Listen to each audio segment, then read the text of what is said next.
টি-20তে বড় ছোট দল নেই, মালয়েশিয়াকে তাই হালকাভাবে নিচ্ছি না। 2 ম্যাচের টি-20 সিরিজের প্রথম ম্যাচের আগে এমনটাই জানিয়েছেন বাংলাদেশ এইচপি কোচ সোহেল ইসলাম। অন্যদিকে বাংলাদেশের কন্ডিশন আর ক্রিকেটারদের চ্যালেঞ্জ জানাতে প্রস্তুত মালয়েশিয়াও। মিরপুর শেরে বাংলা ক্রিকেট স্টেডিয়ামে ম্যাচ শুরু দুপুর 2টায়। কেউ জাতীয় দলে ঢোকার লড়াইয়ে, কেউ ইতিমধ্যে জাতীয় দলে স্বাদ পেয়েছেন, আবার কেউ ফিরতে চাইছেন সেরা ছন্দে। বাংলাদেশের এইচপি ইউনিট তাই অভিজ্ঞতা আর তারুণ্যের দারুণ মিশেলে করা। জাওয়াদ, জিসান, ইকবালদের নিয়ে এইচপির টপ অর্ডার। ব্যাট হাতে আগ্রাসী ক্রিকেটের প্রদর্শনী দেখানোর অপেক্ষায় তরুণরা, তাদের সঙ্গে অভিজ্ঞ সাব্বির রহমান। তবুও মালয়েশিয়াকে হালকাভাবে নিচ্ছেন না কোচ সোহেল ইসলাম। মাহমুদুল্লাহর মেন্টরশিপও দারুণ কাজে লাগছে বলে জানান তিনি। টি-20 খেলা যুক্তরাষ্ট্রের 1 নম্বর জিম চেইন গোল্ড জিম এখন আবারও বাংলাদেশে।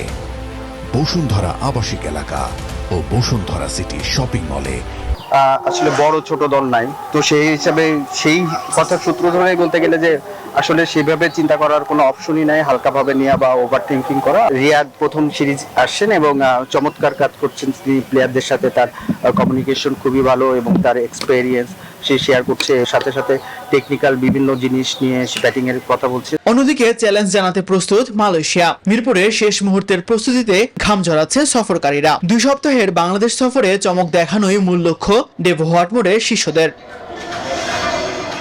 দলে আলাদা নজর কাটছেন নাজমুস সাকিব। খুলনার ছেলে, ব্যাটিং এর পাশাপাশি দারুণ উইকেট কিপিংও পারদর্শী। তবে খেলছেন মালয়েশিয়ার হয়ে। চেনা মাটিতে টাইগার বধে নামবেন এই তরুণ। মিরপুরের উইকেট, কন্ডিশন আর এইচপির তরুণ ক্রিকেটারদের আগ্রাসী ব্যাটিং, সব মিলিয়ে কঠিন পরীক্ষায় অপেক্ষা করছে মালয়েশিয়ার সামনে। তাসবিহ শরণ, নিউজ 24।